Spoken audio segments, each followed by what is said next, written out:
Good afternoon. I'm Brian Reagan. This is Tyler Kelly.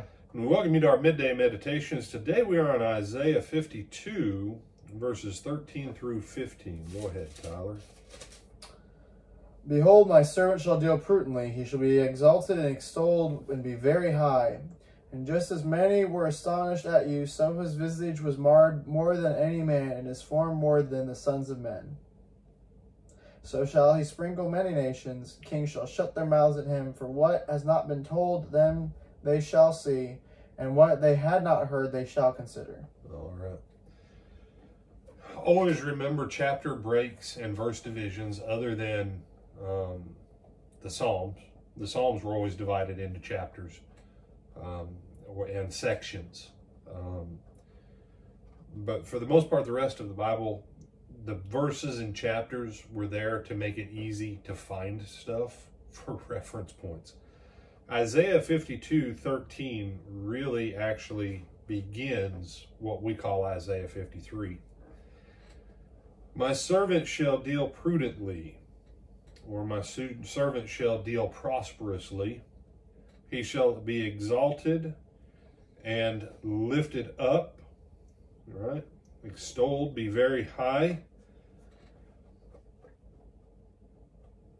And his visage, his appearance, was marred more than any man, and his form more than the sons of men. When you start to think about Jesus, and this starts to lay out what the beginning of his ministry, the beginning of his punishment for man.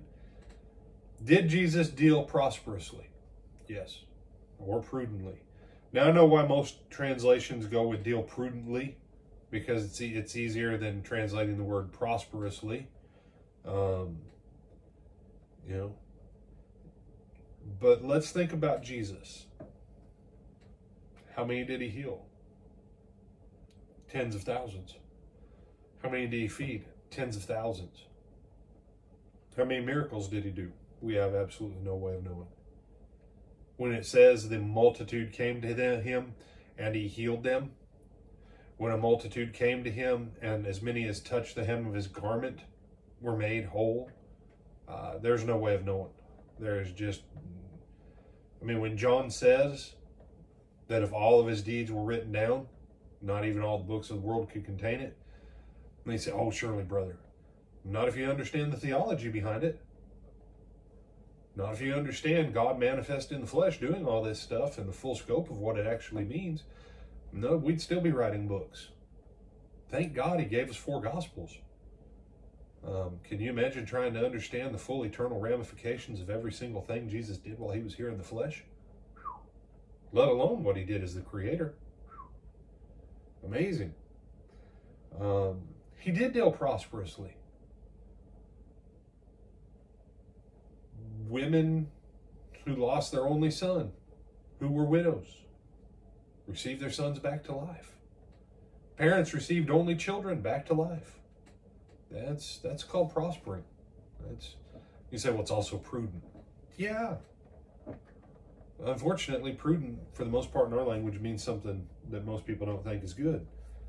It doesn't just mean wisely in most people's minds. His visage was marred.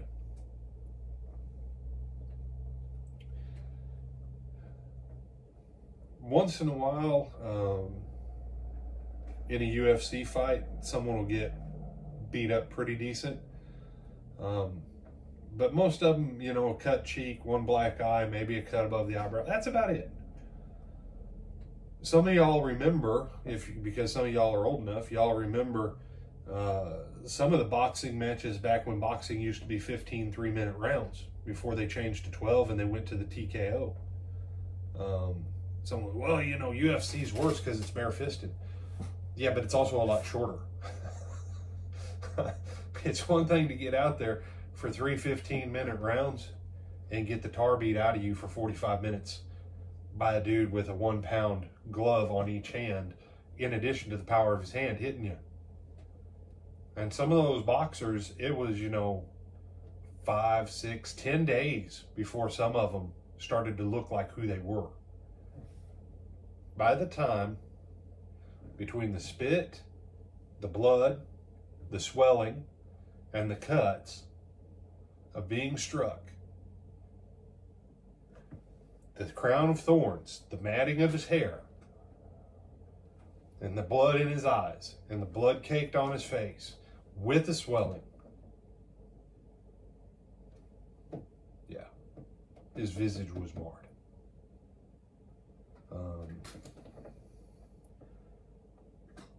He shall sprinkle many nations. The other way that could be translated is he will startle. Point is, what they've not been told, they shall see. What they had not heard, they shall consider. This is talking about the gospel going out once Jesus is raised. You have to stop and pause when you hear the full story of Jesus. Whether you agree with it or not, whether you believe it or not, when you actually start to hear the full scope of what we're going to see in this chapter, you have to pause. And you say, I understand Hollywood's Hollywood, Tyler. Mm-hmm. But what one movie do people say that you need to watch if you want to understand the suffering of Jesus? Passion of the Christ. Passion of the Christ. Because most of the other movies, prior to Mel Gibson making that one, The Crown of Thorns just had a few trickles. He didn't have, his lip wasn't busted open. His eye wasn't black, where he could barely see through one of them. He didn't have any cuts above his brow. Now, I know no bones were broken, because Scripture says so. But you can get busted in the nose and have swelling and not necessarily break your nose and still bleed. And that doesn't take into account whatever cuts may have been on the back of his arms from where the whip caught him with a scourge and other stuff like that. When you understand the horror, that a guy who did nothing wrong to anybody and never did anything good but good to everybody went through that, it startles. It takes you by surprise. And whether you believe it or not, whether you agree with it or not, you have to go, well, if it really did happen, for those who are agnostics or atheists, if it really did happen, man, that's wow.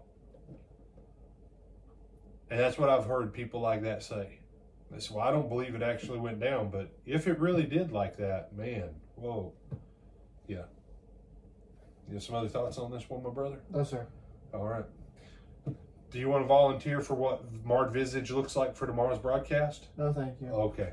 Well, then we won't have any graphic demonstration with Tyler as our graphic demonstrator. So with that, we bid you good afternoon, and come back tonight for Brother Greg Edwards, one of our deacons, teaching the Wednesday night Bible class. Fantastic study every time. Brother Greg does a great job. We look forward to seeing you at 7 o'clock tonight.